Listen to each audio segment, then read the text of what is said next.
Welcome back to another episode of the Reformation Red Pill Podcast. I am your host, Joshua Haymes, and today is the final episode in our four-part series on the topic of reforming education. Throughout this series, we have been outlining and walking through this book, Battle for the American Mind, by Pete Hegseth and David Goodwin. So if you haven't caught the first 3 episodes of the mini-series, I encourage you to go back and check those out before you continue on with this one. Now, before we jump into this week's episode, Reformation Red Pill needs your help. For those of you who don't know, this podcast is brought to you by The Forge Press. So we're starting off with podcasts and short-form videos, but hopefully, by the grace of God, we will be branching out to music. Specifically, we want to create some beautiful hymns and psalm-singing music videos. We also want to do documentaries and even animated children's content, God willing. And why are we doing all this? Because we believe that the gospel of Jesus Christ can and will reform our decaying culture. And we here at the Forge Press just want to play our part in that cultural reformation. So the question is, how can you help? Well, I'll give you 3 ways that you can help. Number 1, we have an immediate need that is beyond our financial means at the moment. So this lovely studio that you see does in fact not have air conditioning. And I made it through the winter with a space heater, but I don't think we can make it through a Tennessee summer with just a fan. So we got a quote from a local HVAC contractor who said he could install a mini-split AC and heating unit in this studio for $8,500, which for me was a shocking price tag. Turns out it costs a lot of money to be cool. So if you want to help us stay cool here at the Reformation Red Pill Podcast, there will be a link down in the description to our donation page at the Forge Press. Now, on to number 2. The second way you can help out would be to join our Reformation Red Pill Patreon. We already have a growing list of Red Pill reformers who support the podcast, and we're working on some pretty great perks for the community. Such perks include exclusive content, access to our Discord community, which is poppin' right now. I believe that's what the young people say. Not to mention some pretty sweet Reformation Red Pill merch. So if you want to support the podcast, join our Patreon and become a Reformation Red Pill reformer today.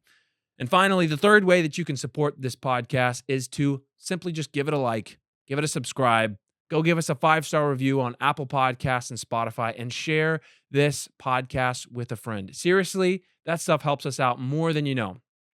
And now, without further ado, let's jump into this week's episode of the Reformation Red Pill Podcast. All right, welcome back to another episode of the Reformation Red Pill Podcast. I am your host, Joshua Haymes, and I am again joined in the studio with the one and only, the illustrious, Pete Hegseth.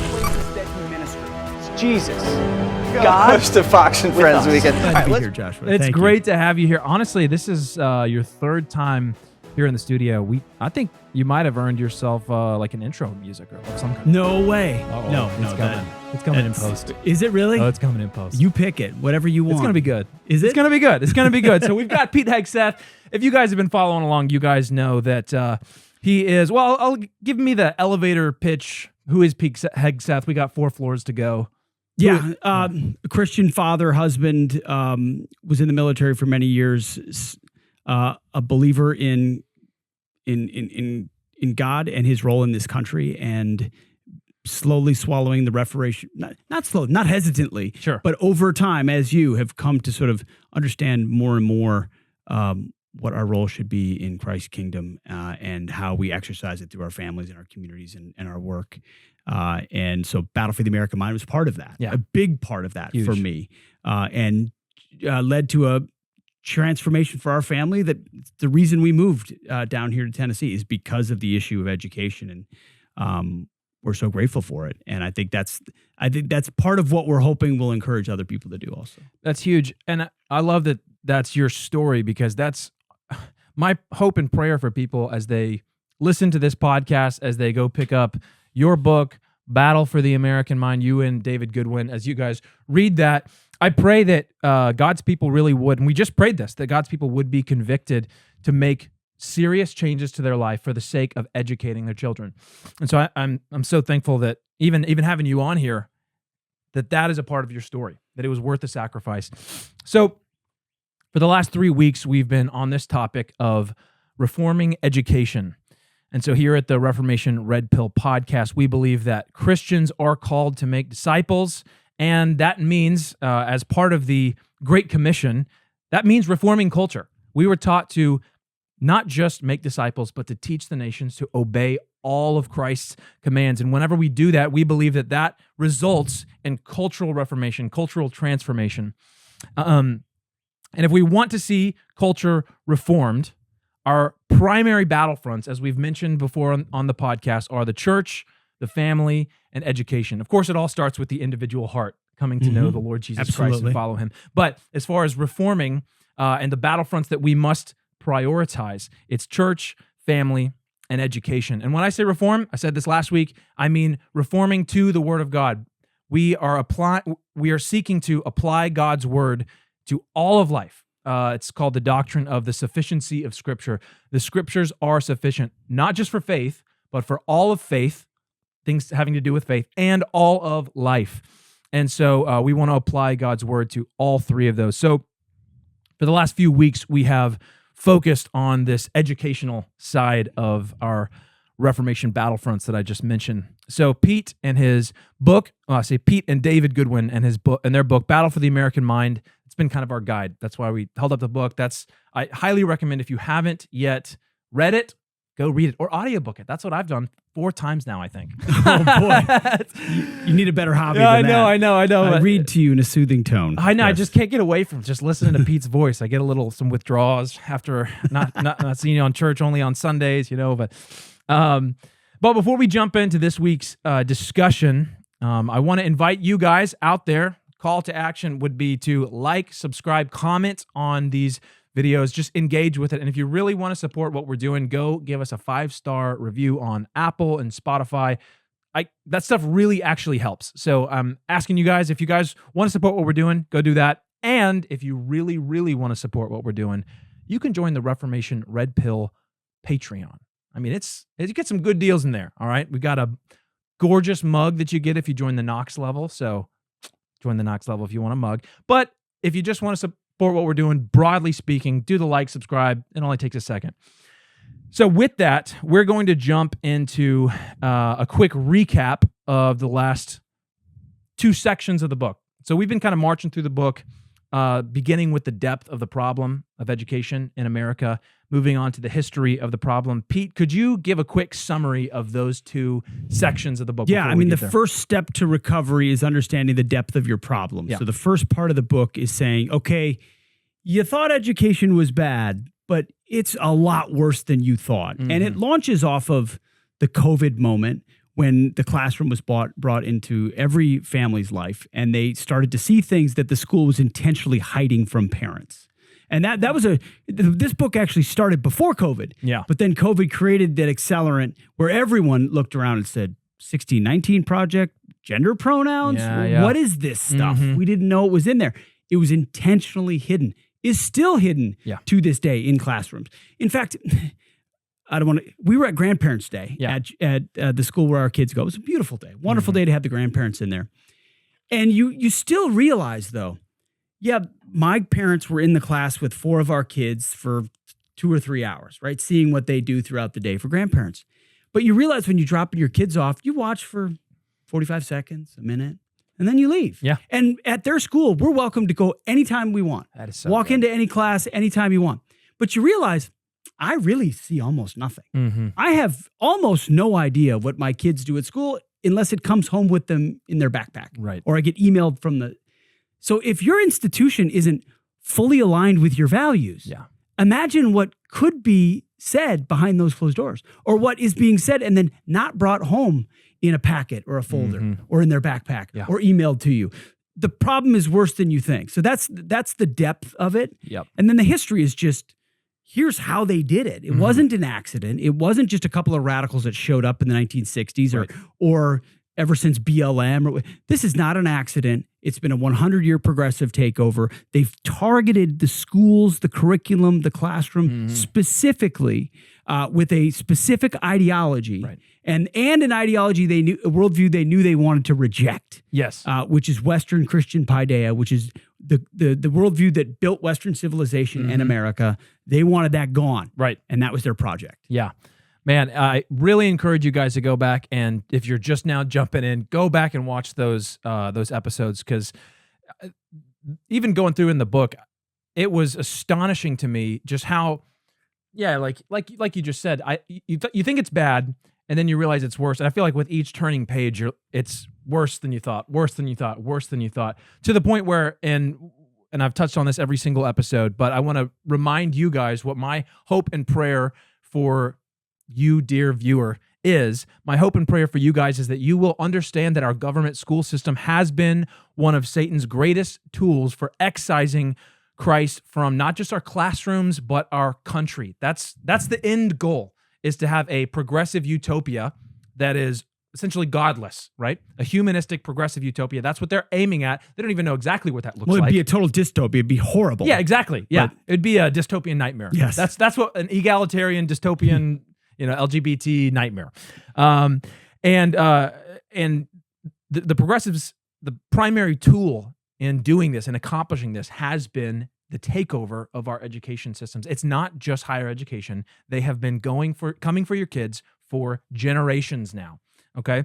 So that's number one. Number two is that you will understand that it is your duty as a parent to give your child a Christian education.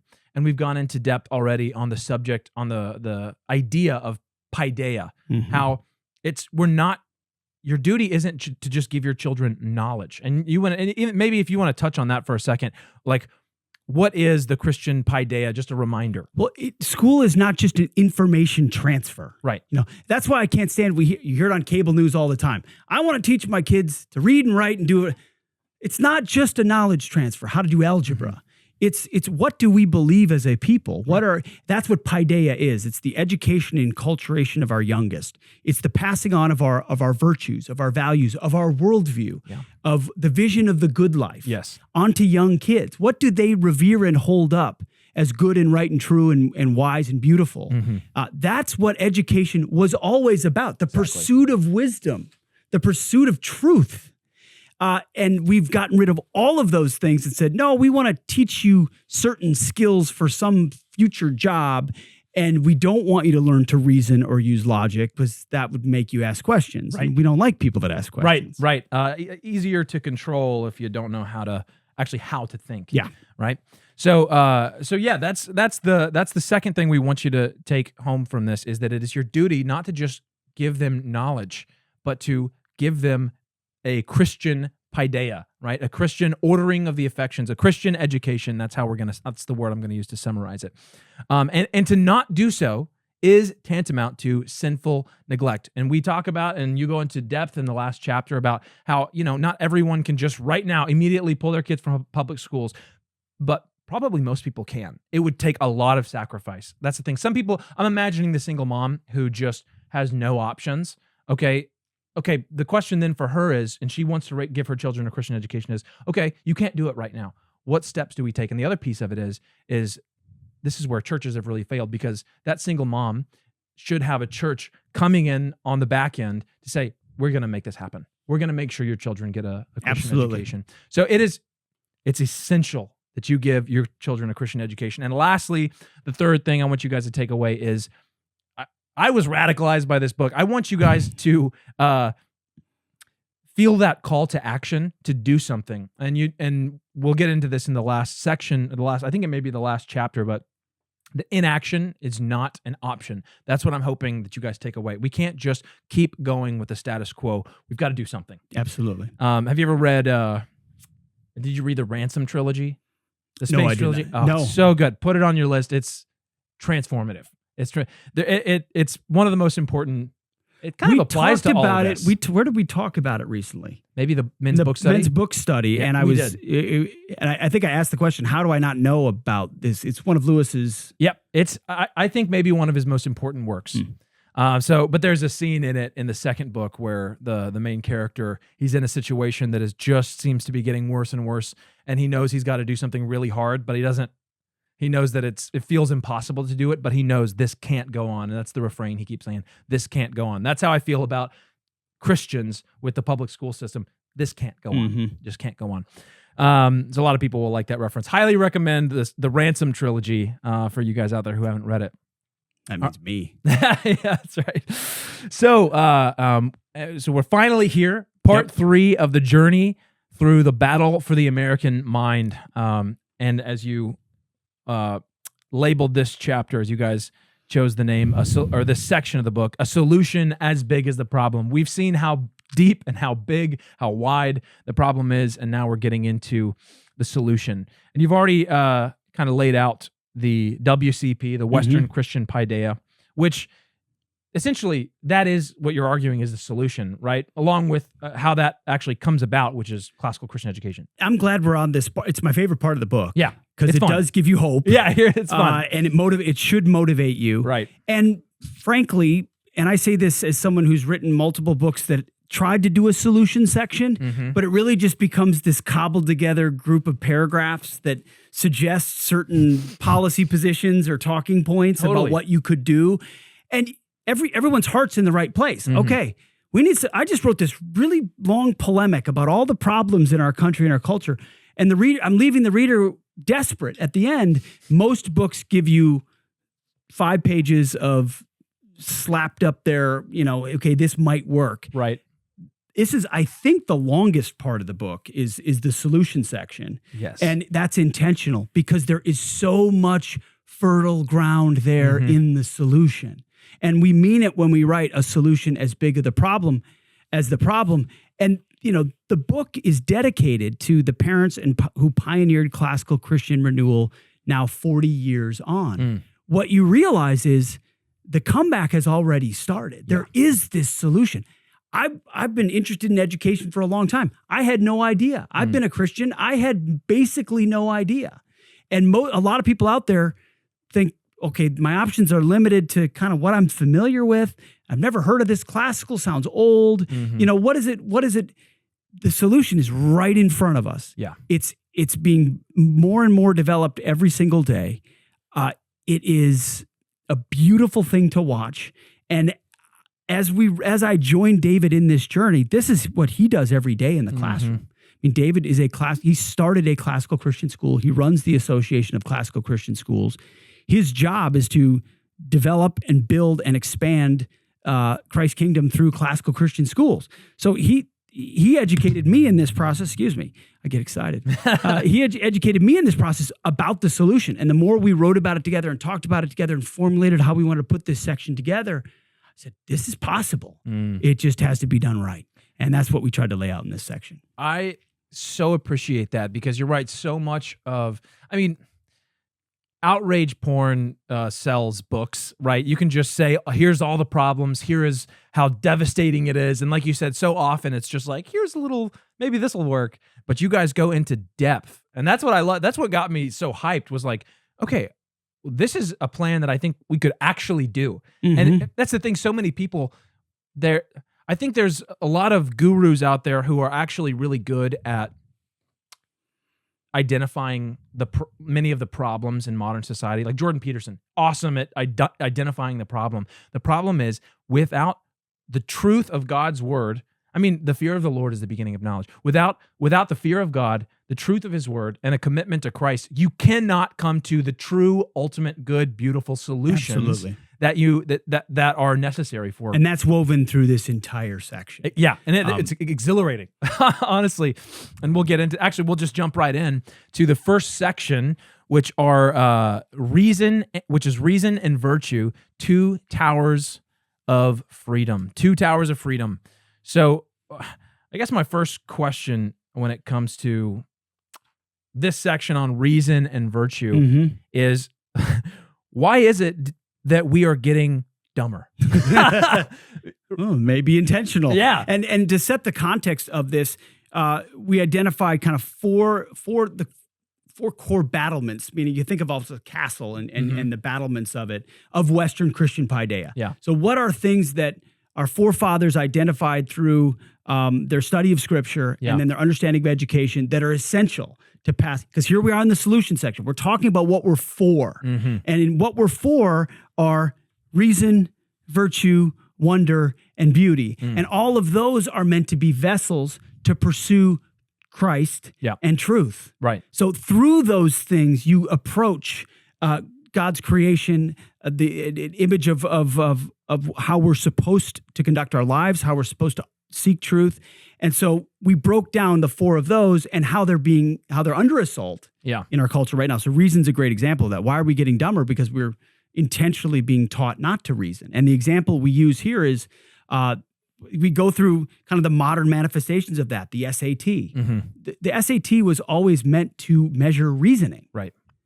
Which means it's a test you can't study for. Yep. Because you can do your best to prep for the SAT, but either the gas is in the tank or it's not. And the analogy we use is the speedometer. So the SAT was meant to be the speedometer. How fast does the engine go? And what the left wants to do is, through Common Core, they implement a new common curriculum. The guy who wrote Common Core then went over to the College Board, which runs the SAT, and he reversed the SAT to basically work with Common Core so that if you're good at memorizing facts, you'll be good at the new SAT, which doesn't measure reasoning. So they want the knowledge and the facts to be the speedometer itself. So now, and all of it's under the guise of equity. Yeah. Right? Because not everyone can achieve those high SAT scores because of underperforming schools.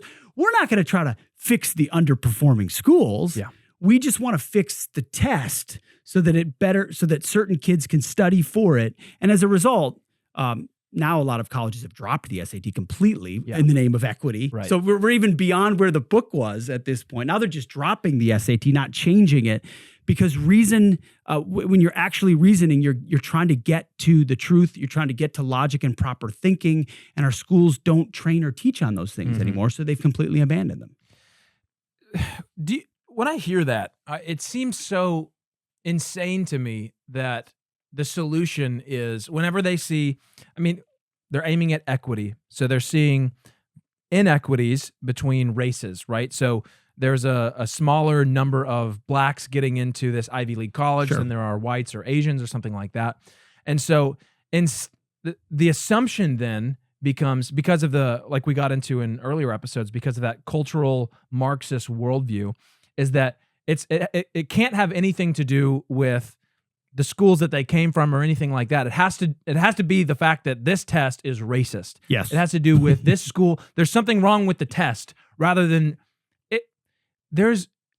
To me, that seems, I cannot believe that the people who are advocating for that are that ignorant to really believe that. Do you I guess that's a question for you. Do you think they really believe that that's true, that the problem is the test? It's not the fact that fatherlessness in the home or the education system, the broken education system. Do you think that they really believe that? I don't know completely. Yeah.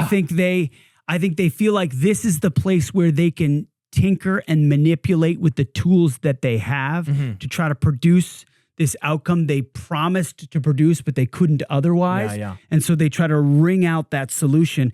Of course, that problem of K through 12 education is too big for them to solve. They don't want to address the reality of that, which is why they will always argue for $1 billion more. We're always $1 billion away from fixing the education system or the fatherless problem. So they'll say, well, we can't fix that.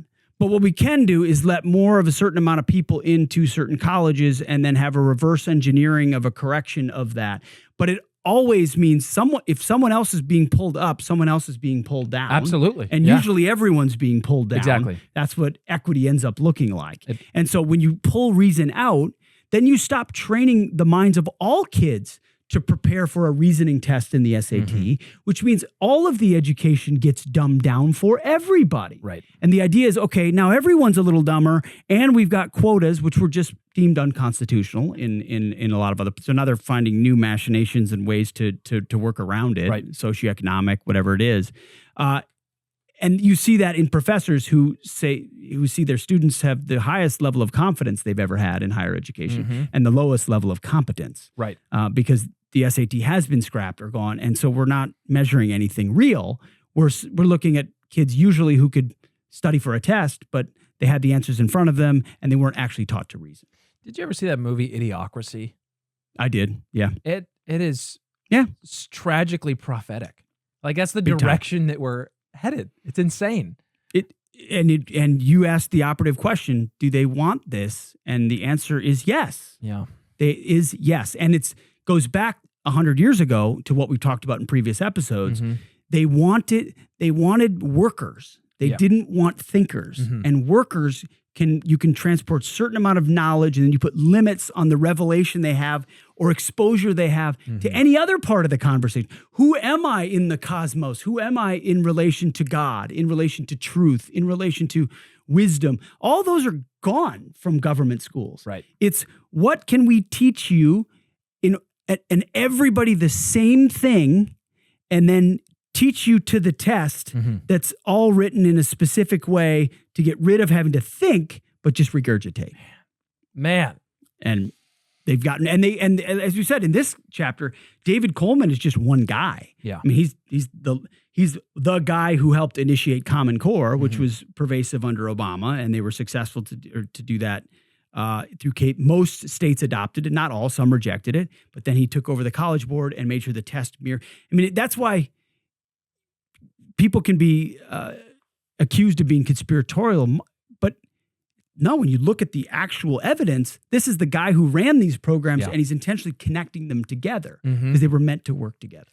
Yeah, and that's the thing about conspiracy. What is it? The difference between a conspiracy theory and the truth is usually about 6 months these days. Less almost. Less. Feels Yeah, like. I mean, it is growing shorter. I mean, how many go through, especially like COVID or all the madness with the indoctrination of children into the LGBT madness, and then you start here, or the Russiagate, all the rest. It's conspiracy theory that just turn out to be true, but then no one acknowledges it. No, and so that's how it is with this. That's what I love about this book, especially in the section 2, is that you bring the receipts. Right? You bring the actual the letters or journal entries from these progressives who were laying out their plan over the last century. No doubt. Yep. And by the way, the alternative to this is the classical learning test, which there is a CLT, a new SAT that classical Christian schools use, that an increasing number of Christian schools in higher ed will use as their test. Because it turns out colleges want to know whether you can reason. Right? If they're actually trying to have the best possible students. So again, the solutions are out there, but it's not in trying to reverse engineer a new SAT. They've destroyed that. Man, that's huge. So let's look at here. You wrote on page 159. You kind of laid out how they removed logic from the classroom. You said first they removed logic and rhetoric from the curriculum. Second, they stopped using the Socratic method or the requisite study of world history, philosophy, and theology. And then third, they divided subject into silos without a unifying frame. Was that, I can't remember in the last, go ahead. No, that's the summary at the end of that portion of the chapter of how they remove reasoning. Right. And I just look at my own experience. Logic was never anything I was taught K through 12 or in college or in a master's program. Logic. Yet when my kids talk, it was fundamental to understanding how to identify how you think properly.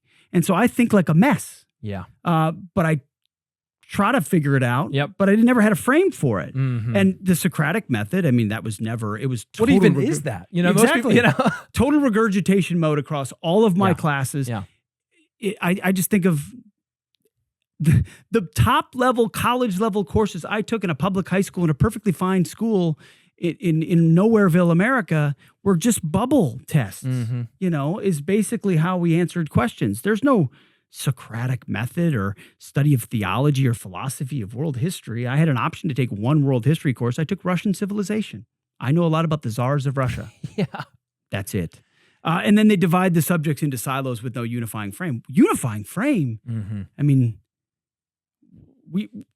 that's completely gone. What would you describe the unifying frame of a public education right now?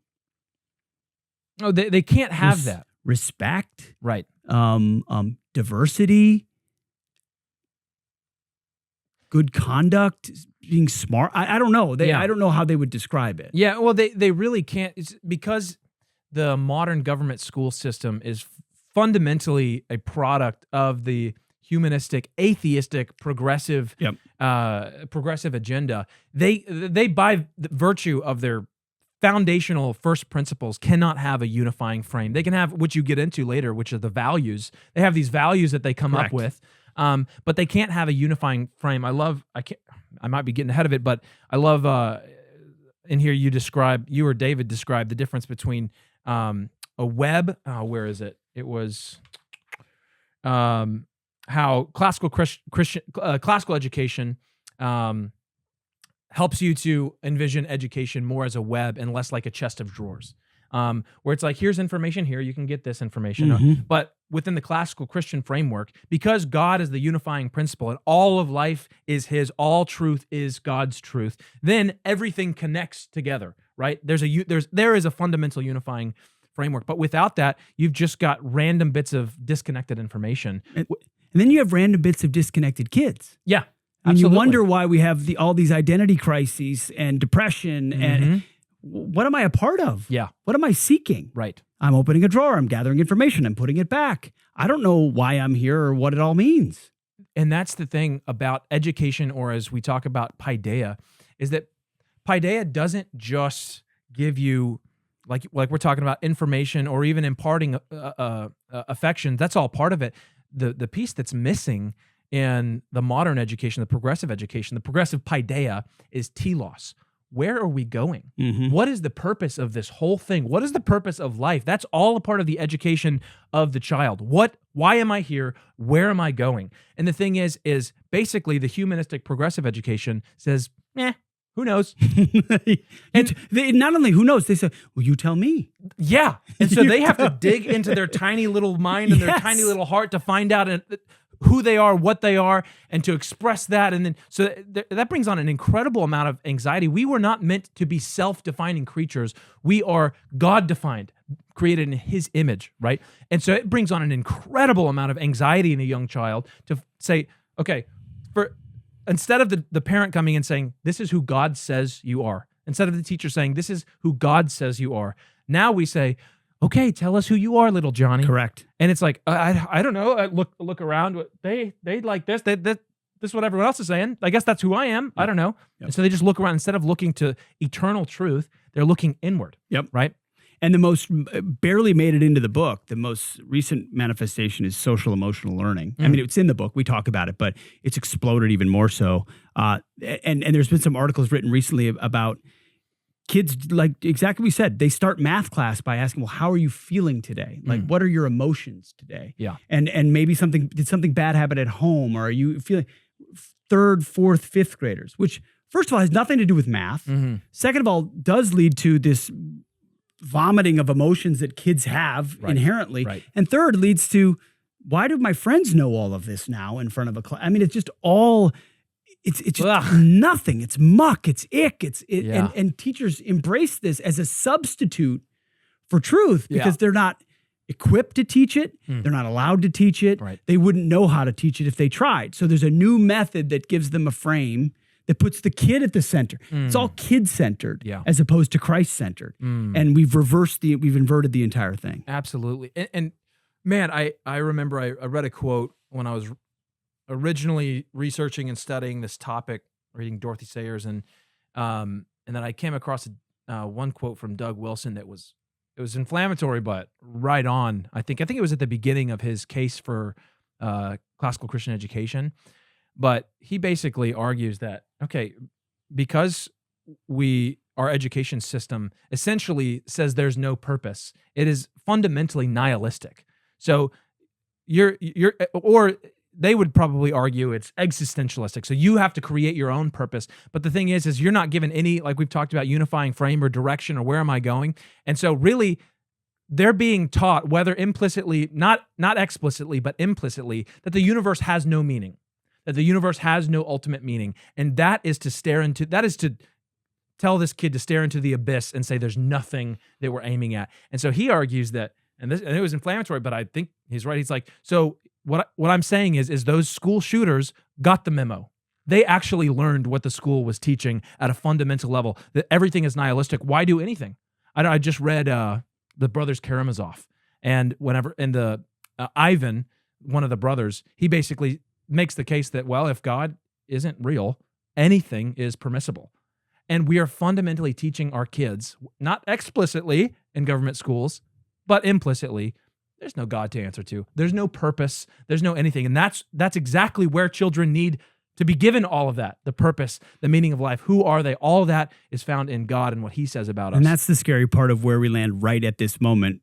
And we'll fast forward here in a second, but to go back to the history, initially they said, well, because we've removed God, your purpose is the flag and the state and the country you serve and being a good American and a good citizen.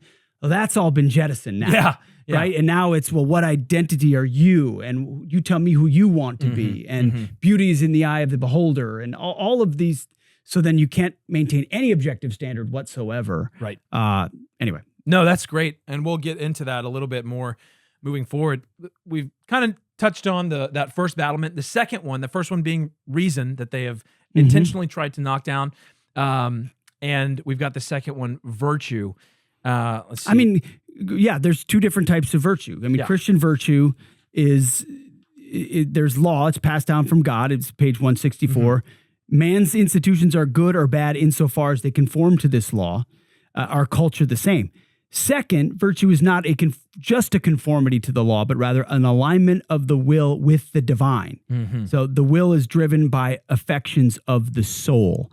Think about something like the affections of the soul, a phrase like that. Yeah. Something you would never hear in a government school. The affections, well, what affections? What affections? Soul. Do you Who's even to say have a what's soul? a good affection? What's a good affection or a bad affection? Souls. We can't talk about souls here, but it's all about when they're aligned with God's purpose, they cause man to desire the law. So virtue is grounded in Christ, in that law.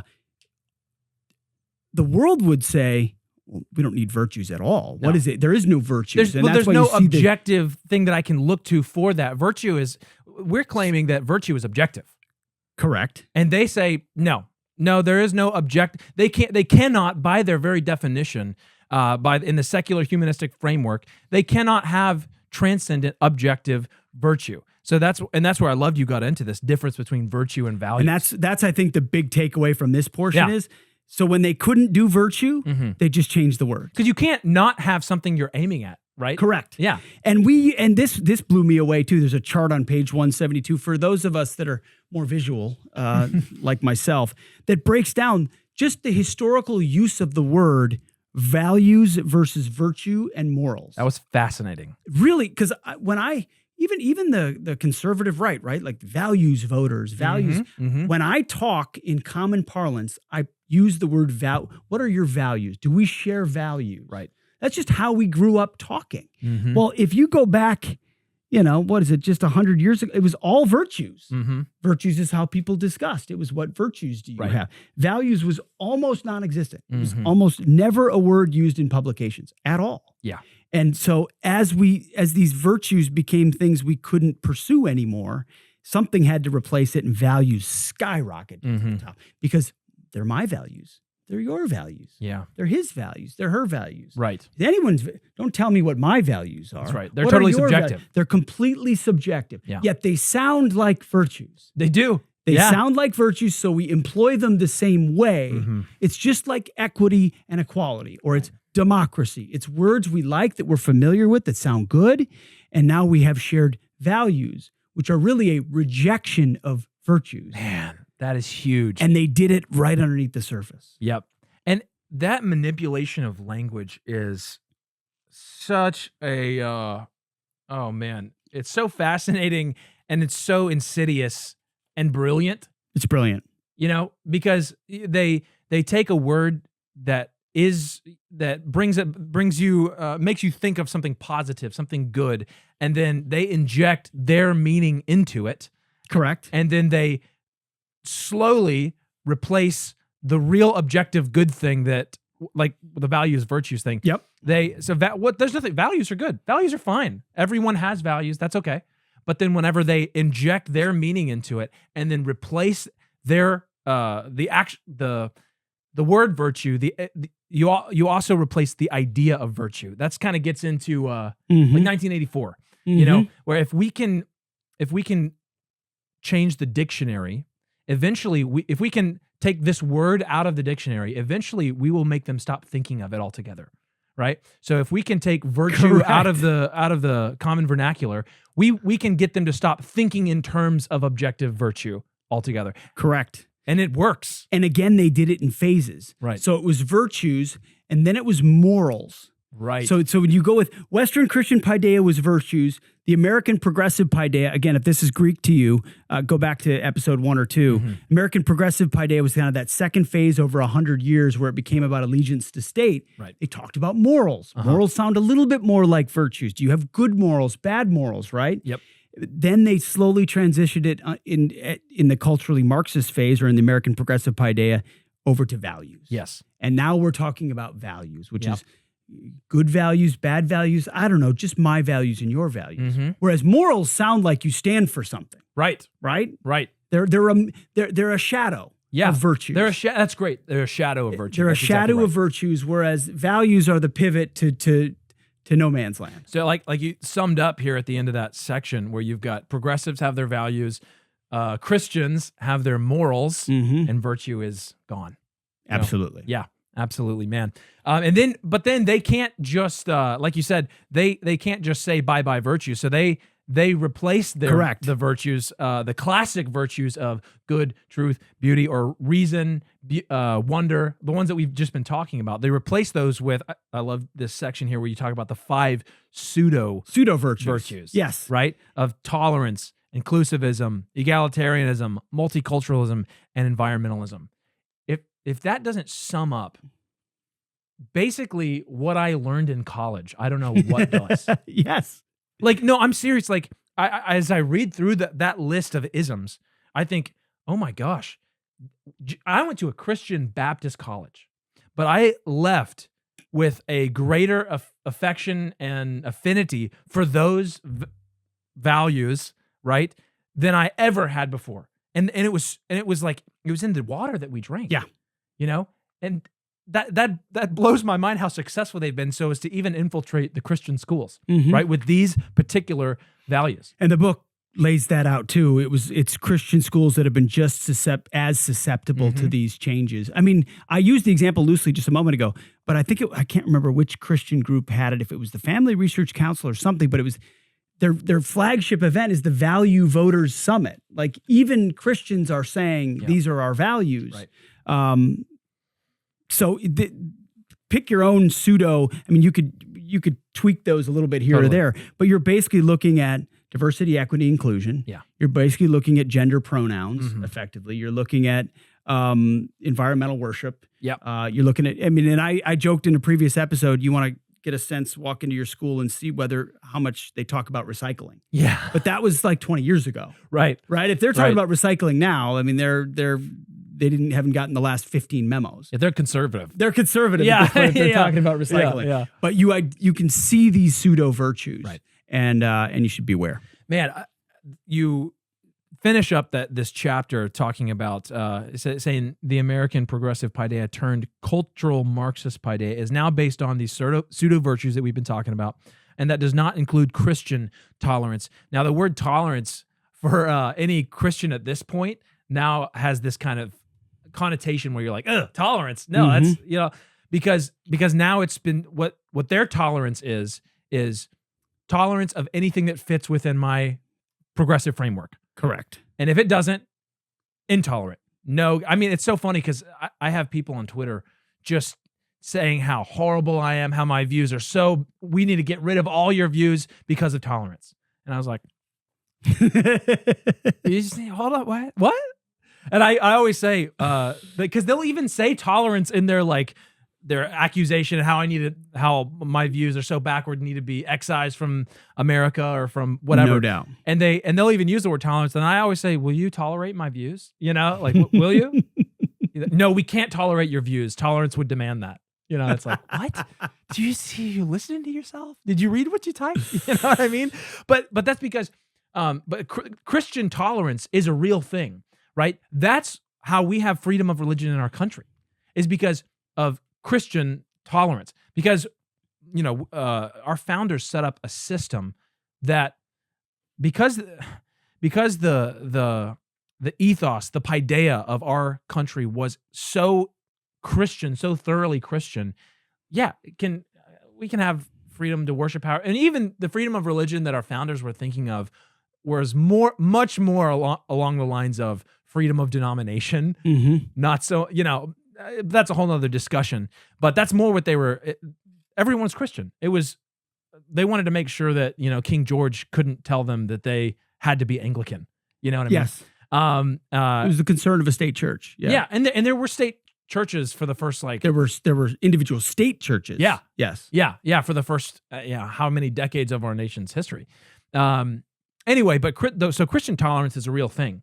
But they have usurped the word tolerance and, again, like they did with virtues and values, Absolutely. Injected their own meaning so as to exclude Christianity, which is correct. Fascinating. Yeah, they've become the most intolerant people in the political spectrum, the hard left. It's so funny because it used to be like, that the puritanical grandma who was like, I can't believe they're listening to this music these days. I can't believe that, and now you've got like college students being like, I can't believe that musician said that. And they're the ones canceling people. Of course, I can't believe we allowed a pro-life speaker on campus. Yeah. I saw you with a Chick-fil-A sandwich. I saw you, get him out of here. It's true. You're canceled. Yeah, absolutely. And that scale is ever changing, right? So what they will tolerate and what they are intolerant of is ever changing and ever shifting. Because it's subjective. There's no objective virtues. Subjective. Yeah. So chapter 9, wonder and beauty, learning to love the right things. Let me just start by saying wonder. Talk about a word I haven't, until I was writing this book with David, talk about a word I don't think I ever said. Or that I wasn't really something I would ever tie to. Or it was always like, I wonder what this, but never the idea of what is wonder. Sure. I said in that context, but what is wonder? What should kids be wondering at? What inspires wonder? Yeah. And then you think back on your own childhood and you realize the imagination you had and the things you thought about. But untethered, they go in all these different directions. Well, what if we trained those affections to understand that you can inspire wonder that aims toward understanding God? And that's the idea of classical Christian education, is it encourages wonder. See, you have this view that, wooden desks and rulers and alphabets and Latin and dusty books, and this must be boring as all, when in actuality, you read the original sources and the beautiful writings of the last hundreds of years that inspired Disney, that inspired all these things that have become utterly corrupt. They were grounded in Western Christian virtues that were meant to translate that to kids in a way that created wonderment, but also drove you toward objective truths. And of course, our education system and our culture and Hollywood and others have strangled these things to death.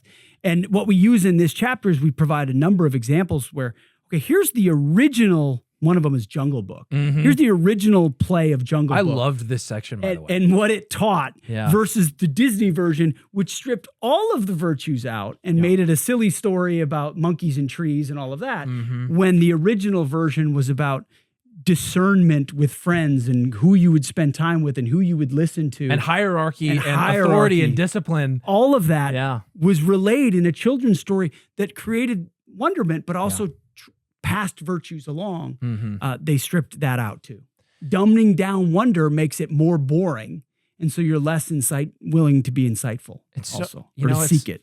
It's so funny. I love, you brought up in this book, the Pinocchio story and how they just watered that down completely. And then the Jungle Book story, which how many people don't even know that those are retellings of old stories? Me. You know what I mean? Me. Yeah. Me before this process. That's the whole thing. No idea. This is where David Goodwin brought all of this to light for me. Yeah. I'm like, David, I had no idea. Yeah. Absolutely none. So we're doing this together, but officially you're teaching me this stuff.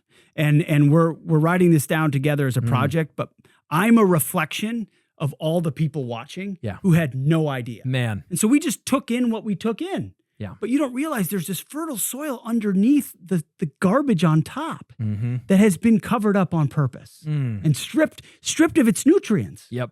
Like the beautiful part of wondering is then the values that one generation can pass to another through that wonderment, and we got rid of all that. Man, it's so funny because my parents boycotted Disney when I was a kid. So I didn't watch hardly any Disney movies. They were way ahead of the curve.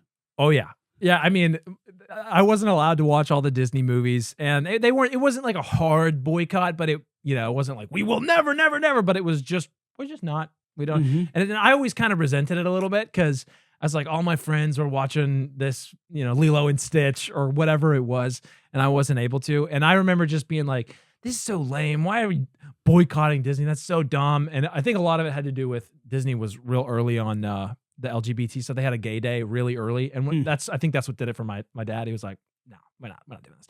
But it's so funny because Madison and I, my wife and I, we talk about it now, and it's like, oh, we're way more boycotting Disney than my parents were. I read this and I see the Disneyfication of our culture, right? The taking what was once rich, the stories that were once rich with meaning, and then, like you said, what Disney told the producer or the director of Jungle Book to do was just have fun with it. Just have fun with it. He said, don't read it. Don't read the original source.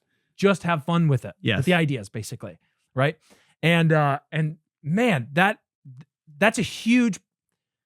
It sells our kids short because what it's doing is it's saying they can't handle the depth that is in the original sources in Pinocchio. Because it gets dark. Pinocchio and even Jungle Book, it gets intense, dealing with themes that are adult almost.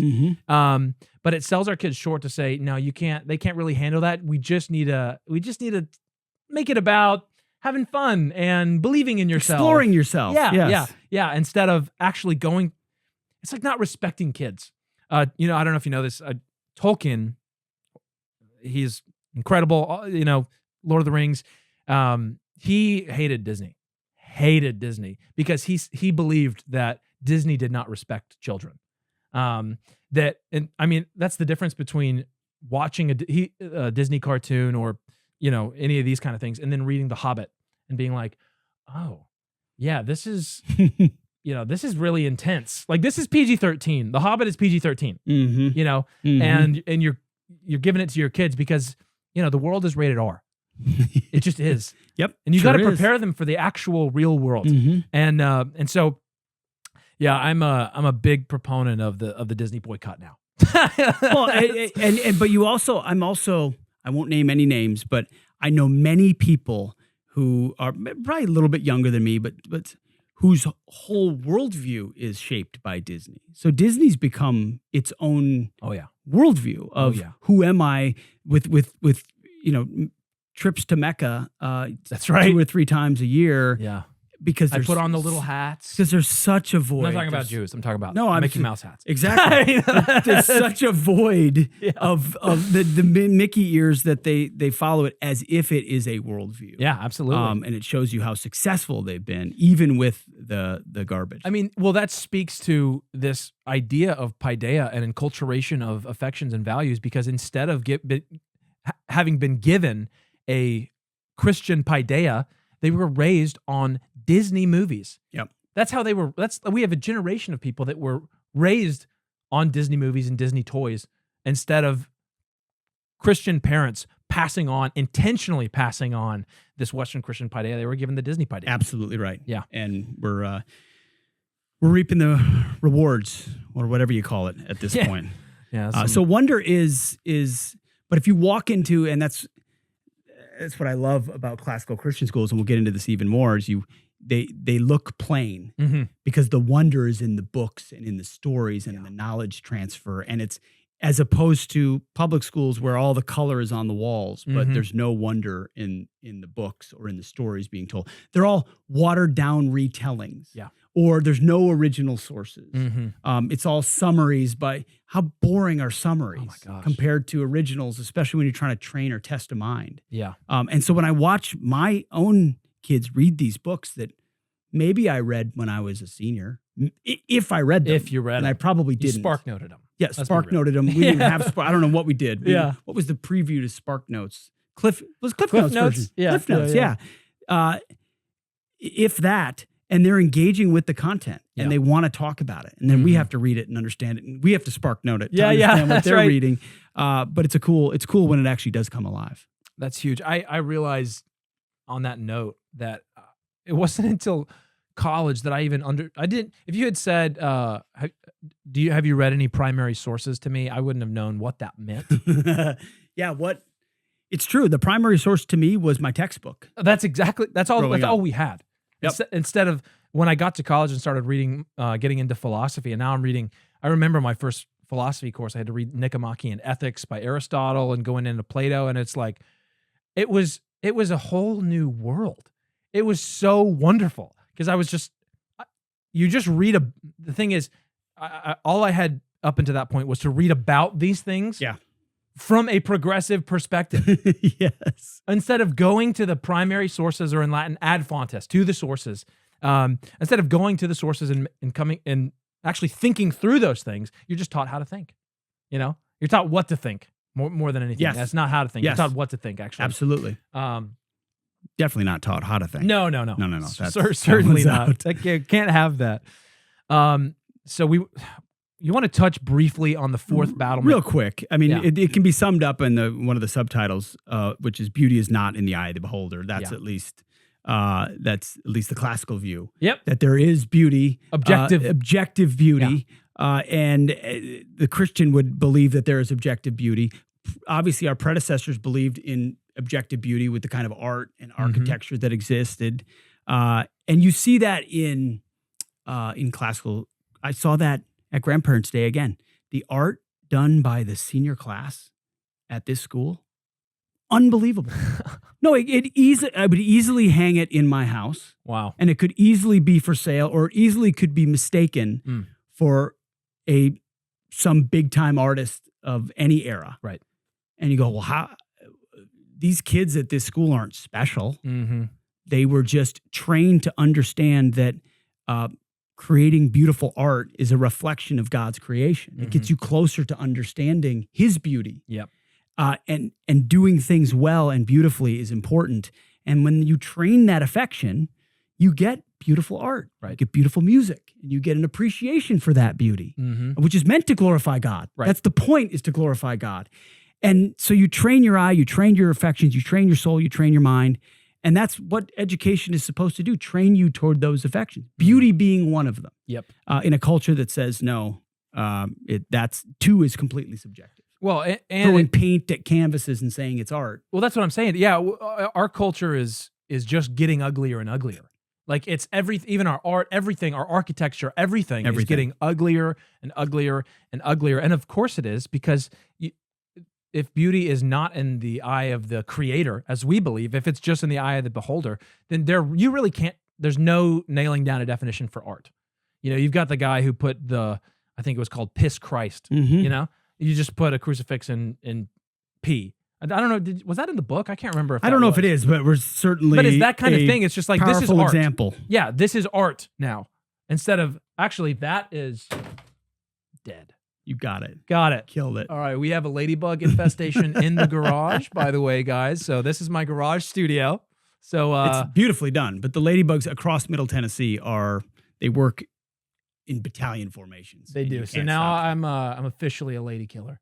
Okay, here we go. Back to it. All right. So yeah, beauty being in the eye of the creator and not the beholder. So we just took 2 chapters to kind of remind you in the solution section, like, these are good, right, and true. Yep. These are things we want to advance and should advance. Yep. That have been buried. Yep. But part of the solution is rediscovering them and injecting them into education. Come on. Now let's move on to the next two, which really get practical. We're going to lay out in chapter 10 how classical Christian education works. So for those of you who are new to this world, you don't know, never heard of classical Christian education until now, or maybe you've started to hear rumblings of it. We're going to basically lay it out for you as simply as we can. And you guys did a great job of kind of summarizing what is classical Christian education. We've been hinting at why it's great. So, but let's get into kind of the more specifics of what actually, what distinguishes classical Christian education from everything else, basically. And the way we started this chapter is a capsized ship underwater. I love that illustration. That if you were looking at it upright, you wouldn't know what it is because it's a capsized ship. It's on 90 degree. But when you tilt your head and look, that's what it took the pioneers of classical Christian education is to look at our current education system and say, I don't know. Oh, this is what it used to look like. Right. This is what the ship used to look like. You said if you've been living in that capsized ship for decades, you have no idea of what it is actually supposed to look like. Beds are on the wall. Yeah. We don't. Of course we have beds on the wall. That's how it's been. That's how it's been. So this whole thing is as we talked about in the first episode, an archaeological dig. Yeah. To take the ship, to mix analogies, to take the ship and put it upright again. And where that starts is history. History is central to classical Christian education. The understanding of our story and where we are within it, from the moment of the garden to where we are today. But how that, when you don't understand where you fit in a story, you're adrift and aimless. Again, back to the previous point we made about kids who don't understand why we're here and what we're up to. Yep. History puts you in the middle of the best story ever written because it was written down by God. Yeah. And again, that's why classical education is incomplete without the Christian portion, because it's such a big part of the story. But ancient Greek, Roman, Egyptian, Byzantine, the extent to which the Middle Ages are dismissed away as 100 years of the Dark Ages, and were never studied or understood, means we have an incomplete understanding of who we are and where we came from. Yep. In fact, I listened to the podcast by Doug Wilson recommended a book recently called Why We Think the Way We Do. I can't remember the exact title of it, but I've been reading that recently. And absent that understanding, it's easy to chase the shiniest object of the moment and think the truth of 15 minutes ago is what we should be following. And classical Christian education anchors you in the past because understanding the past gives you a better sense of where you are and then where you might go. That's huge. Yeah, I can remember my first class when I got to college was a history class. And by the grace of God, I had an incredible history teacher, and it was so hard. But I realized that I thought history was just memorizing a bunch of names. Correct. Like that's what I thought history class was. And then I realized, based on the books that he gave us, that I can't remember the name. I think it was called Civilizations, and it was about the rise and fall of different civilizations. And I was like, oh my gosh, the study of history is the study of an open debate on what actually happened. Why did it happen? What caused it to happen? Here are the theories. Like historians, I was like, I just thought it was about learning facts about things that happened in the past. No, this is an open debate about what happened, why did it happen, and where are we going in light of it? You know, it's an open debate of us. Yeah, of our story. Our story. Yeah. And the cool thing about classical Christian is that it teaches history at the appropriate level. So You mentioned history as memorizing dates and facts and times. Well, that's a portion of it, and that's what kids learn in grammar school. Right. So if you're kindergarten through 5th grade, you're learning dates, facts, times, periods of time, names, because you know what? Kids at that age, they love that stuff. Yeah. They love it. They want to be able to pull it up, and they like learning that way. And then history is taught a whole nother way in the logic phase, and then in the rhetoric phase, in ways that connect with the way kids those ages learn. But you repeat that cycle 3 times over. So they basically go through history world history 3 times at 3 different age-appropriate levels. So cool. So by the time you're engaging with it at the rhetoric school, well, you already know the facts and dates and names, which is what you and I were learning in high school was facts and dates and names. You already know those things. And then you've already debated it a little bit in the logic school. So by the time you're in the rhetoric school, you're asking the why. You know, how does this apply? Right. Why does this matter? Which is what kids used to be capable of doing in high school. Right. But we've dumbed it all down. And now we're getting here into like the nuts and bolts of classical Christian education. What we just described there is called the trivium. Yep. Right? Grammar school, which basically maps onto K through 5, 5th grade. Basically maps onto elementary school. Elementary school. And then logic school is where you take so explain grammar school, because when someone hears grammar school, what they think is I'm just learning how to parse a verb and do participles and things like that. But grammar school has more to do with the educational philosophy of memorizing, like you're talking about, memorizing and regurgitating information, cutting with the grain of how the kid is actually wired. Correct. By the way, grammar school is what it was called. Yeah. For the longest time. Yep. We watch an old movie. Watch an old movie. There, Yeah. I mean, grammar school. Right. So elementary school was again a re-engineering, a new engineering of a name, German name. Yep. That had a much more industrial view of how kids were taught. But yes, it's rhymes, it's chants. You go into a classical Christian school and they've got a ditty or a rhyme or a song for everything. Yeah.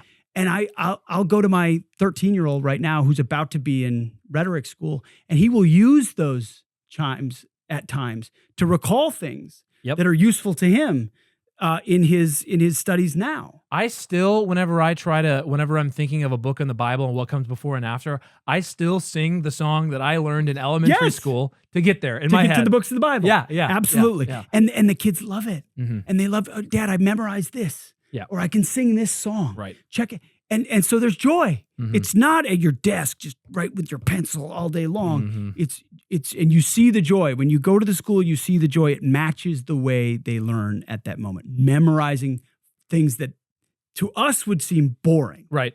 But to kids that age are fun. Right. And then we'll just do a quick walkthrough of that. That's grammar school. Logic school is where you learn to put all of that, those rhymes, all the things you've memorized. It's where you learn to put it all together into a coherent system. And as Dorothy Sayers, I don't know who originally pointed out, but I heard it from her. They like to argue in middle school. Yes. Like kids like to argue.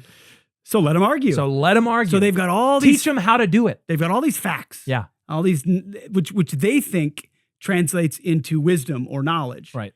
Well, and then you give them a frame in which they can start to discuss and debate and argue about these things. And then they have a teacher who's not just there to pass information along, but is there to help these kids grow in wisdom and seek truth and get to know Christ. And through that exploration is guiding them with their facts and knowledge in the right direction as they. So there's a shepherding as they debate, which is totally absent anywhere else.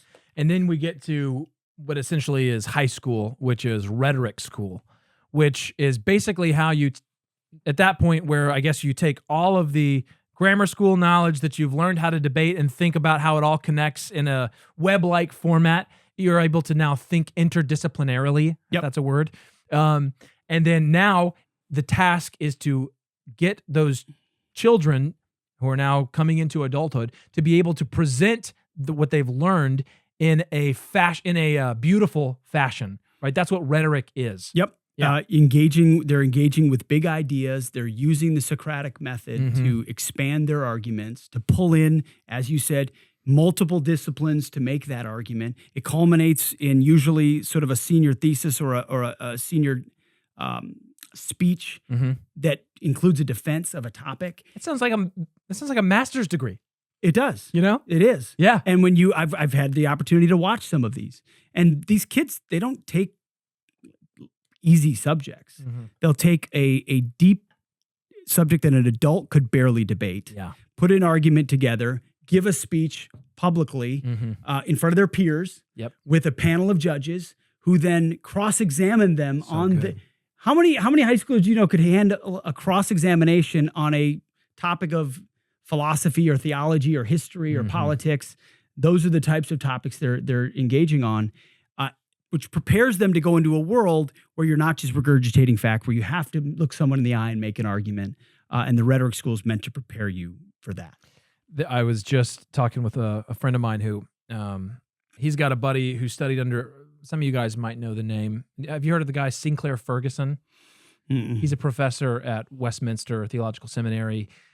If you're in your Reformation Red Pill journey, for those of you who are looking for resources, Sinclair Ferguson is awesome because not only is he incredibly intelligent and excellent at communicating, he's also Scottish, so that helps. Okay, that does. You help. just listen to him all day long. But this guy was studying under. He did a personal understudy with Sinclair Ferguson, and as he was going to get his PhD, and Dr. Ferguson told him whenever he was getting feedback throughout the process of his PhD program, he's like, be straight with me. Like, what are the problems? What are my issues? And he said, if I'm being honest, it's just obvious that you've never been trained in rhetoric. And you're very intelligent, but you've never been trained in rhetoric. And it's like, what a bummer. You can't go back and fix that. You know what I mean? But we just haven't been trained to take all our information and know how to present it well and beautifully, And man, I want that for my kids. Absolutely. You know what I mean? That's exactly what I want. Yeah. The opportunity to watch what they've already been able to do and realize I can't do that. And Yeah. really, but it's, and just to kind of move through the chapter, because it's reading great books. Mhm. It's not selling kids short. They can comprehend more. I'm learning this with my own kids right now. Like, you always think your 11-year-old or 12-year-old doesn't know something. Like, no, they know. Like, they don't know everything, Right. and they're not as smart as they think they are. Yeah. But they're intuitive, and they're starting to dig, and they want to know. So when they're reading stories, and that's where another part of this chapter is storytelling. It's not fact books, it's stories. So when they're reading sophisticated, complex stories that you would think are beyond their reach, yes, they're asking mentors, they're asking you, but they're starting to connect dots earlier than they otherwise would. Right. Which is the point. Kids love a challenge. Yes. They don't want to be, because when you go down to the rote repetition stuff that we go, it's boring. School's boring. Anybody that so boring. Super, super boring. Yeah. And then you wonder why everybody wants a device and everything. And then you get, let's add some boringness on top. Then you add Latin, which everyone on the outside would say, well, that's really boring. Right. Classical Christian education must be staggeringly boring. And I'm not saying every kid loves learning Latin, but what you hear from kids later on is how much it prepared them to understand language. And we have good writing is so rare, so rare, except coming out of classical Christian schools when they've learned to do it. Well, there's a Doug Wilson quote in here that says, kids, why study Latin? He says, their Latin may revert to zero, but their English will never be the same. So good. And I think that's true. There's two pieces. That was the quote that stood out to me, was that how it changes your ability to comprehend and communicate in English. That was number one for the case for Latin. The other one was the simple question, who do you want your kids, and yourself if you want to learn Latin, but who do you want your kids communicating with? Because as they learn Latin, they are able to communicate with the greatest minds in the original language throughout Western history, And so you want your kids in dialogue with Dante, right? You want your kids in dialogue with Aquinas and all that's the dream, is to be able to communicate with these old, ancient, brilliant sources, And so that was the other kicker for me. Those two were the big arguments in favor of that. The other thing that I really appreciated about this section on page 201 about them going to the sources and learning how to read primary sources. Yep. Is that students learn to critique their own paideia by examining other paideias. So as they read these ancient Greek sources like Herodotus or whatever it is, they are being taught through the Socratic method, through dialogue with their teachers and guided through the process on, okay, what does, based on your reading, what does their paideia look like? What is the paideia of the ancient Greek world? What is the paideia of the ancient Roman world? And then they're able to examine those and then to examine their own. And when you can examine and identify your own paideia, you're dangerous. Because then you're able to see through arguments. You're able, someone's bringing this argument. Not only do you know the response to the argument, you know why they're bringing it in the first place. And they don't even know, right? You're right. They don't even know the source of their own argumentation or their own worldview because they've never been challenged to actually examine their own worldview. You're describing it really, really well. I mean, because the other accusation that'll come against classical Christian is, well, you're just putting your kids in a bubble world. I mean, you're highly curating an experience for them, bubble wrapping them, not letting them watch Disney, and then having them read dusty books, and they can't have a cell phone. So you're protecting them from the outside world. It's quite the opposite. Quite the opposite. When every single aspect of the outside world is studied. Other religions, Judaism, Islam, Buddhism, understanding what the tenets of those faiths are, the role they played in history.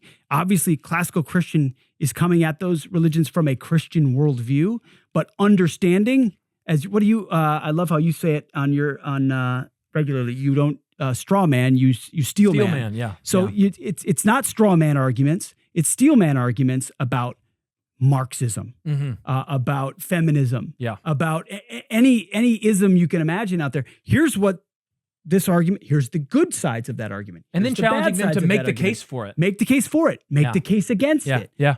And classical Christian students do a very nice job of that. And then on page 214, in this realm that we're talking about, you talk about the aroma of the Christian school. I love that because it's almost something you have to smell.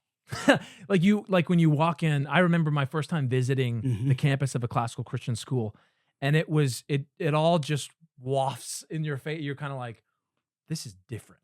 Yes. This is different this is what I wish I had. This is what I desperately want for my kids. The appreciation of beauty, like you're saying, actual students who actually understand art and can create it. Students who, music class isn't just a burden that they have to go do. They're flourishing in it. They want to learn. It cultivates, like we talked about earlier, wonder. Like this pedagogical method cultivates the good, the true, the beautiful, and the wonder of the child. I mean, it will. The first time you walk into one, you will be blown away because you won't recognize it. Yeah. If your whole life has been in a public school, you only sort of have seen one input of what education looks like. And that's why we use the aroma of fresh baked bread. Sure, the things you see are different. You see uniforms, you see standards on haircuts and all of that. You see orderliness, you see lines, you see discipline, you see all of those things. But then, you could say, well, what is this? What is it? But then you walk through and you see the beautiful art, you hear the rhymes and the chants, you hear the music, you see the joy. Yeah. And then you get a chance to talk to the kids and you see the maturity. It's like walking into a home of a family that you respect. Yeah. Do you know what I mean? Yeah, oh yeah. That's great. We've always known those people. You're like, I walk in, I'm like, this is what a home is supposed to feel like. Yeah, that's right. He feels like an adult. Yeah. Why are his kids so obedient? His kids are well-mannered. Yeah. I'm offered a drink right when I walk in. Man. Like all of that. But it's also not a false pretense. It's like they believe it. Yeah. And so you walk into a school elsewhere, it feels like a prison or a sanitation. You feel like you're being welcomed into a family. And that's certainly how we feel. You can overplay that analogy, but because the teachers are there because they believe it, it creates a whole sense of purpose underneath all of it. It's a mission-driven school as opposed to a zip code-driven school. That's right. I mean, that's what most of government schools are. You live here, you go here. Teachers live there, they go here. Everybody's there on a zip code contract. Right. This is on a belief system contract. Yeah, that's huge. And so everyone's invested. And it doesn't mean they're all perfect. David Goodwin, as someone who oversees schools, will tell you there's plenty of dysfunction. Sure. Humans are humans. Yep. But the goal, what we're pushing toward is good and right and true. And so more or less, you get wonderful outcomes. Well, I think it's time to get super practical. Okay. Let's go to chapter 11 to finish up this conversation. The battlefield assessment for retaking the American mind. And you've got a military background, and it comes through in this chapter. I think that's probably what spoke to me. I was just so practical, so tactical. it was just kind of like at the end of the book, I was like fist pumping, like let's do this, like let's hoorah, let's go. I remember writing this chapter. I was kind of like, David and I were like, well, we got to give what, and I was like, well, it's a battlefield assessment. I've written battlefield assessments my whole life. Yeah. Like, okay, and then as I started thinking about it, I'm like, wow, this is where we're insurgents. Come on now. My whole life, I've been a counterinsurgent, but that's who we are. We're outnumbered, we're outgunned. The enemy has way more power than we do in a secular sense. And they control all the major cities. They control all the terrain. People are afraid of them. Right. What's our move? And so we kind of break it down in that military, because the temptation is to say, all right, let's go fix it. And if you are one of the righteous few that are still alive in the educational system, to use the Death Star analogy, or use the Death Star analogy, or you can use the charging the fortified machine gun nest with Nerf guns. Yep. Like if you charge front on, you're going to die. Done. They're too strong. They're too powerful. Yep. So we argue for a tactical retreat. Yeah. Not retreat to lose, but sometimes there's fights you can't win. Right. So now it's time to pull back, assess the situation. Where are we? What kind of troops do we have? Yep. We know they've got a lot of troops. And in an insurgency, it takes phases to get it done. Where are we inside those phases, and how do we execute?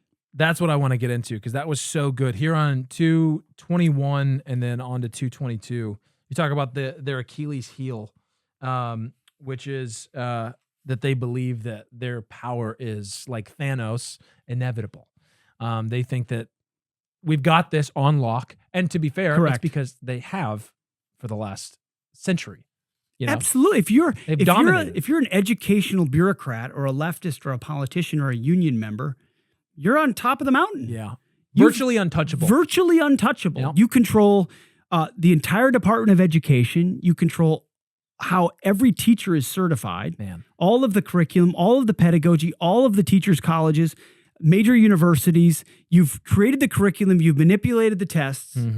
You've elected the politicians, who have no more powerful lobby than teachers' unions, basically the most powerful union lobby out there.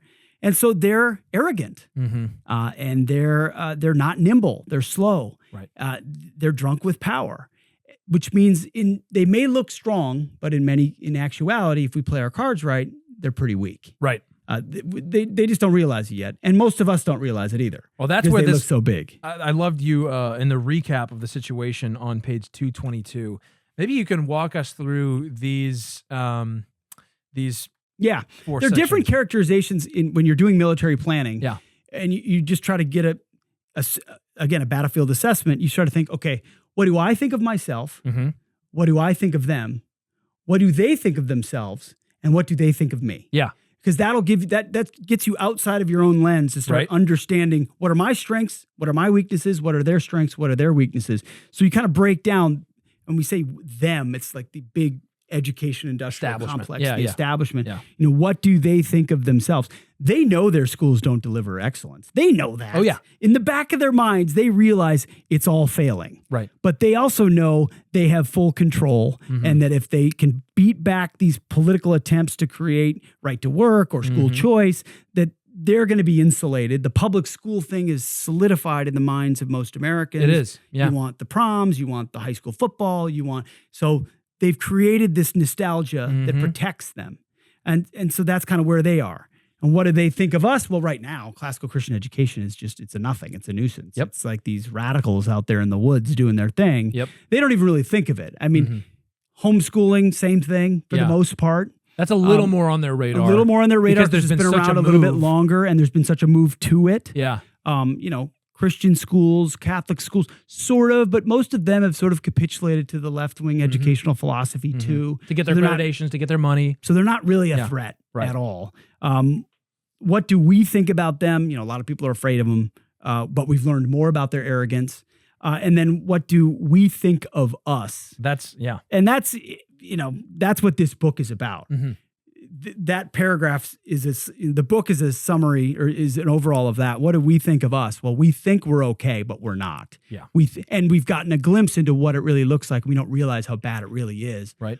But we've got reinforcements that we didn't even know existed, and that's the good sign. So, I got so hyped on this insurgency section, because that's where you start getting really practical. What is it? functionally going to look like for us to win the battle for the American mind? And because of the dire straits that we're in, it must be insurgency. So first of all, what is an insurgency? Sure. Yeah.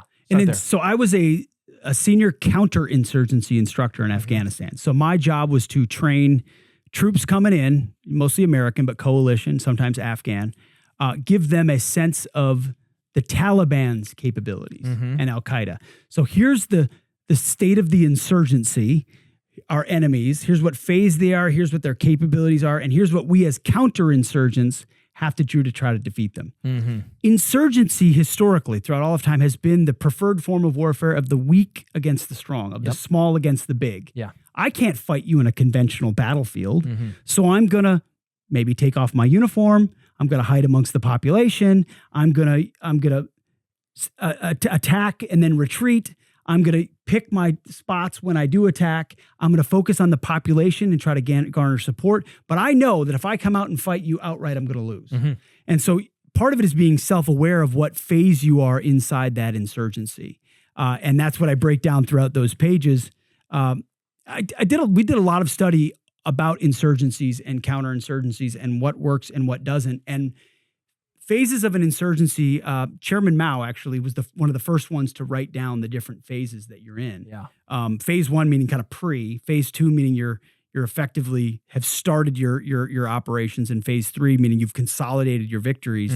But the biggest mistakes you see insurgents make is moving from one phase to another too quickly. Yeah. Having too much esteem for your own movement and believing you're capable of things you're not, which means if you expose yourself too quickly as an insurgent, well, the powerful counterinsurgents or authorities will kill you. Just crush you. They will crush you. They will defeat you. Yeah. But if you take the right amount of time as a network underneath, then insurgencies can slowly bubble up. But you have to identify the weak points of your enemy in the process.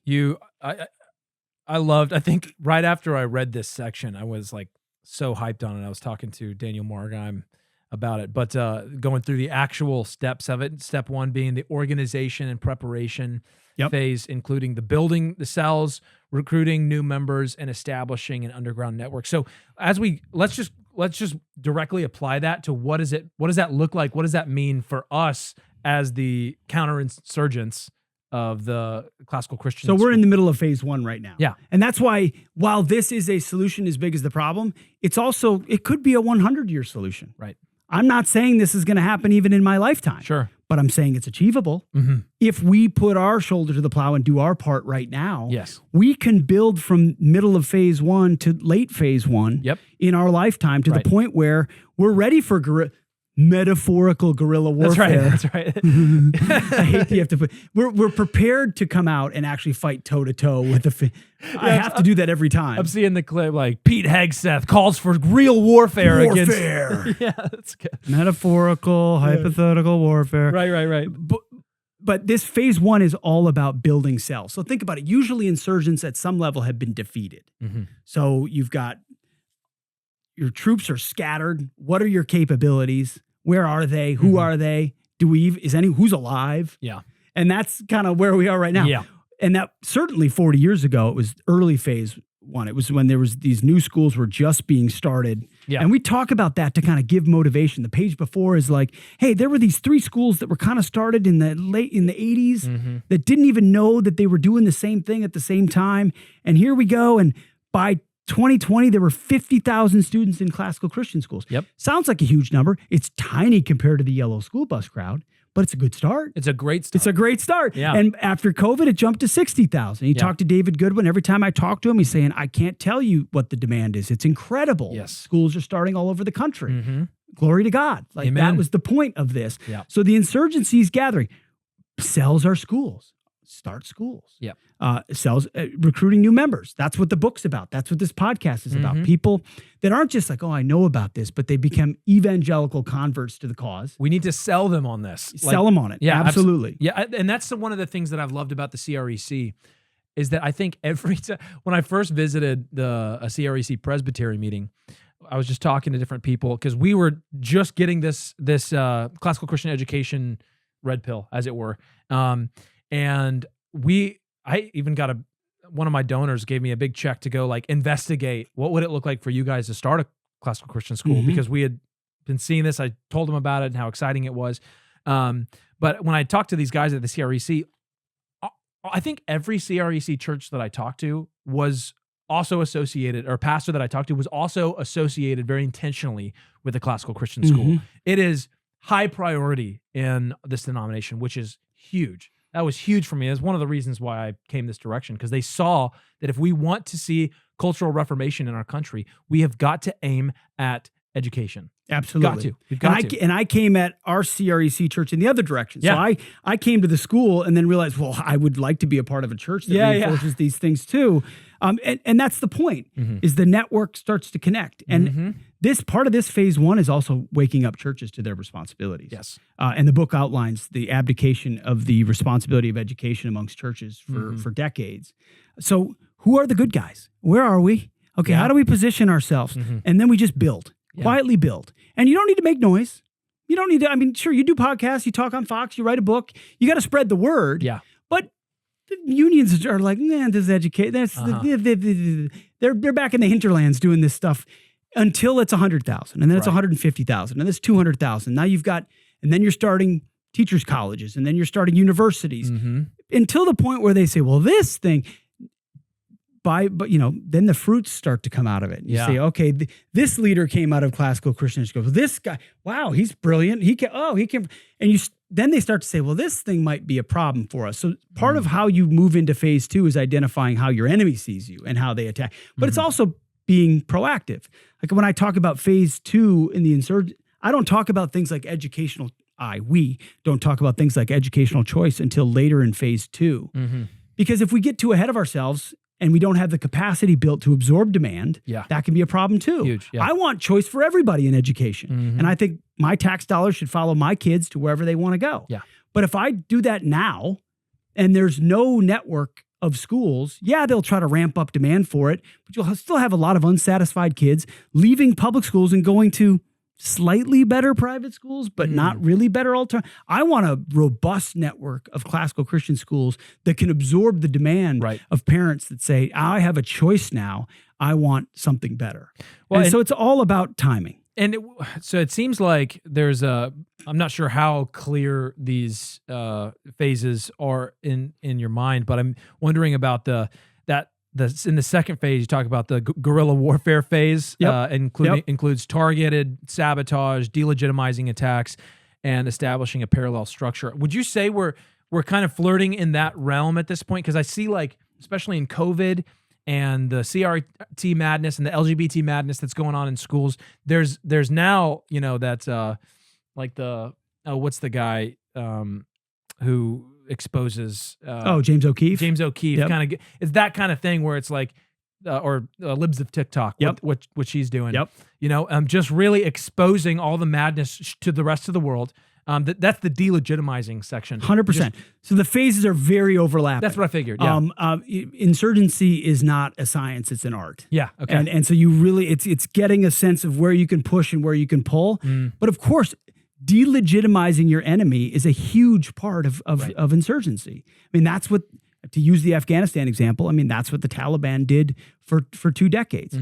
You think the Afghan government represents you? They're just puppets of the Americans. They're more corrupt than we are. At least we execute justice. You may not like us, but when you come to court, we'll solve your problem in 30 minutes, and you'll have a ruling based on the Quran that you say you believe in. Or you can go to the corrupt government, pay them under the table, and then get a ruling 6 weeks from now that's really just a puppet of the Americans. Right. So they're delegitimizing it. Our job is to point out multiple things, but first of all, these schools fail everybody. No one learns anything in them. And second of all, they're indoctrination camps. They're transing your kids.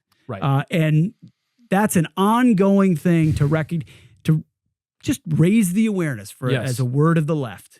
Raise the awareness so that parents, and this book is a big part of it. We do that on Fox all the time. You do that on this podcast. Here's how bad the problem is, because but I still think we get ahead of our skis. We assume because we've libs of TikTok or Fox News or whatever, most people still don't really know. Yeah. Most people are sort of cozy in the predictable pattern of where they went to school and where their kids will go to school, and that if they've red pilled on any of this, it's I can deprogram at home. Right. I'll bring them to church, but I don't really want to pay more. We live here. We don't want to change anything. Our kids have friends in school and they're in sports, and so the delegitimizing thing has to get to generationally seeing what this is doing to families. Mm-hmm. And sometimes that takes time, and you don't want people to fail and fall through the cracks, but it happens. Yeah. And so it's phase 1, phase 2 on the delegitimizing. Yeah, that's right. I'm even, as I go back, I realized you were talking about the general insurgency, and then you talk here when you actually get into the plan for the book. In the book, 231, you talk about phase 1 being to expose and malign government schools. Like, we need to change the public perception of public schools. That's why you even say, let's use the language of government schools. Government schools. Because even if you're conservative in general, conservatives are still kind of apathetic about public schools, it seems like. But if we can, conservatives have a gut response to government, So I think that new branding is important. Yep. Government schools. That's what it says. The campaign to discredit the public school system and the union infrastructure must continue on a slow burn. Yeah. So all of these things, just dissatisfied. The stories keep coming out. You mentioned it. Think Project Veritas for public schools. We call for that. Yeah. Like, get a phone in there. Yep. And show what's going on in the classroom. Yeah. That's why part of what we call for too is cameras in the classroom. Right. Why can't I see what's going on there? That's my kid. That's my kid. That's my classroom that I pay for. I mean, not our kid. Why can't I see what's going on? Yeah. 24/7 access. Mm-hmm. Think about all the cameras that monitor every other public space in our world. Right. Why not the classroom? 100%. So all of these are ways in which legislature, but we try not to get right into like, here's what the legislature should do. Mm-hmm. Because this is first in action citizens. This is going to be a we the people citizen. This is grassroots. This is grassroots. This is Christians bonding together to solve this problem, not lobbying state legislatures to solve it for them. Yet. I'm talking about phase 1. Phase 1. That's why we try to stay out of the policies here in phase 1. Yep. This is on us for now, because politics is also a lagging indicator. Once they see a lot of this thing, they'll move along with it, but they don't see a lot of it yet. And I mean, you even say the key is to be tactically patient. We've got to start moving, be patient, and then even in the last section of phase 1, we've got to get churches involved. Like, pastors have got to start preaching about the importance of educating your children, and not just leaving that as a side. Somehow that's become, I don't know if they're afraid to touch it or if they just don't care to. I don't know which one it is. I think it's also afraid to offend the sensibilities of their congregation. Because of what it would cost to start preaching that way is to convict the hearts of most of their congregations. It was the challenge of the book. How do we write a book like this that doesn't make everybody feel like we're impugning them as bad parents? Yes. Well, imagine standing at a pulpit, looking out at your congregation and saying, I'm going to tell you a hard truth that's been true for a long time now. That's hard. You'd know it better than me. I mean, you've been there having to say these. That's hard. Yeah. And but necessary. Fundamental. Fundamental. I mean, this is what churches used to do. Right. They used to understand the holistic way in which they looked at the development of the flock. Mm-hmm. And so that's my first statement to pastors all the time is, do you ever talk about education? I mean, obviously the gospel portion of it is the most important and what they teach. And have you thought about starting a school or partnering with a school? Yeah. So that you're helping fund scholarships for you don't have to start one, but do you know of one? Do you encourage your parents to look into that one? Right. There's a lot of power there. A lot of power look at that. That is huge. And then we got into phase 2, continued exposure of the Marxist agenda, and then morphing into serious advocacy and political campaign to level the playing field. That's what you got into with some of these policy things that you were just advocating for: cameras in classrooms, educational tax credits. I mean, this is where school choice is huge. Now we're seeing a lot of it right now. We're seeing it in Tennessee right now. There's a big debate, but it's still difficult even in a Republican supermajority state because there's hesitation in rural areas and there's a lot of demagoguing about the subject. But if you can get a system, and we use universal educational tax credits as our model because we want the one that has the least government control and oversight over it. It should be money going to parents with no strings attached that goes to schools, no government touching schools, because then you get interference and they will want to crush schools like this in that process. But once you can create actual choice, I think about families I know here. It's a great classical Christian school that provides scholarships for some, but they can't do it for everybody. But if there was $9,000 a year that went to families per kid, which would otherwise go to a public school, but they could use it to choose to go to a private school, it's a game changer. 100%. Because most parents, I don't know, imagine if it's 25%. Yeah. I mean, 25% is a death blow to a lot of these government schools. Right. Which then will be forced. It doesn't mean the government schools die.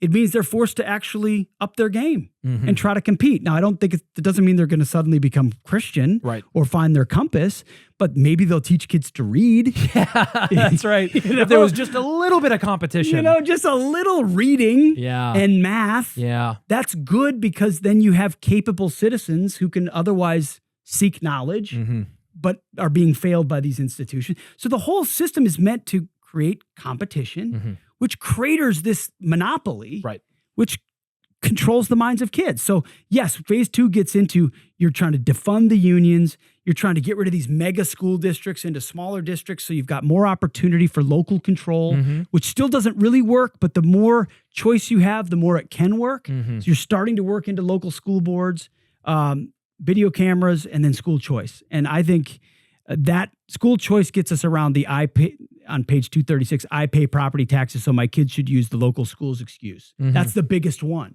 I hear mostly from dads. Yeah. Like, come on, I pay my taxes. What are you talking about? Right. And I'm like, well, I get it. But if the money's coming to you and you can better your kids in the process. Yep.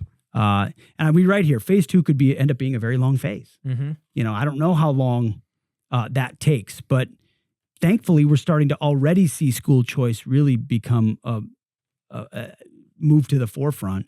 Now we need, as part of phase 1, more schools to backlog that. Right. And that's a lot of what David's doing. That's huge. And then finally, phase 3 is just crush the enemy. That's why we say it's doubtful that anyone reading this book in 2022 will be alive when this comes to fruition. Yeah. Maybe, just maybe, we'll see it as grandparents. But I mean, as we point out, this is a government school system in retreat with a Department of Education abolished, tax credits in full use. Classical Christian, or at least classical, is the core of America's education. Again, we don't argue for classical, because without Christianity, it's incomplete. But if I love the quote, classical education without Christ creates clever little devils. Yeah, right? So good. It's true. It's true. That's what most of us were at some point. Yeah, and I didn't even get a classical education. I wasn't clever. I was just a little devil. Just a little devil. Yeah, another clever little devil.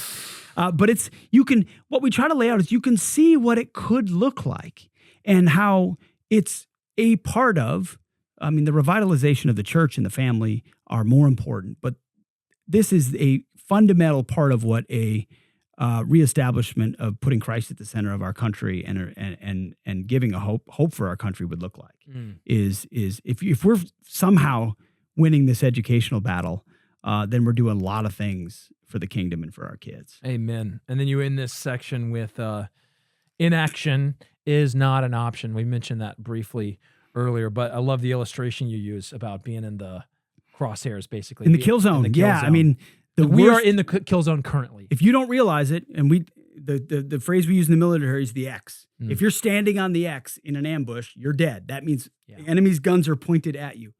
We are all on the X right now. Our kids are on the X in government schools.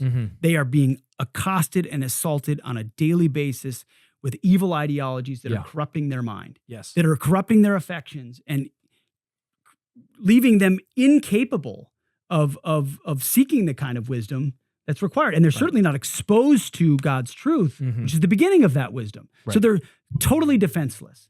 And what we have to do as parents and grandparents is just get them off the kill zone, get them off the X. Like, you got to do something. If you don't have the money, I get it. If you can't move, I get it. If you're in a broken home or you're a single mom or whatever, I get it. But you got to do something. Yeah. You got to move, get off the X, throw your grenade and run, whatever it takes. And that's where it leads to the last chapter, which is an exhortation for parents. It just kind of felt like one more gut to be like, I did it. I'm not special. My kids aren't special, but they're mine. And your kids are not special, but they're yours, and they're all God's children. And it's our charge to, what did we do with the time that we had? Yeah. And what we do in our homes and what we do in church, what we introduce them to Christ, is by far the most important. David emphasizes this in the book, and we put it in there. Classical Christian schools aren't going to save your kids' souls. Right. There are plenty of kids that come out of classical Christian school and they're no good. It happens. It's not a perfect outcome. Right. Not a guarantee, or it doesn't guarantee anything. But it is it's the best option we have. I mean, I say best, but there's wonderful classical Christian homeschooling. Yeah. And I want to tell people watching this, if you found another option that works for your family that imparts these values, great. Do it. You're part of the insurgency. We want the too. WCP, the Western Christian Paideia, passed on to the next generation. That's what we want. You're in the insurgency too. Yes. We're all in it together. This is not just a brick and mortar school. You can find it. Yes. But most families and parents want that opportunity. You can find it. You might have to sacrifice vacations, jobs, friends, time, geography, all of the above. But what's more important than watching your kid thrive in that environment? Amen.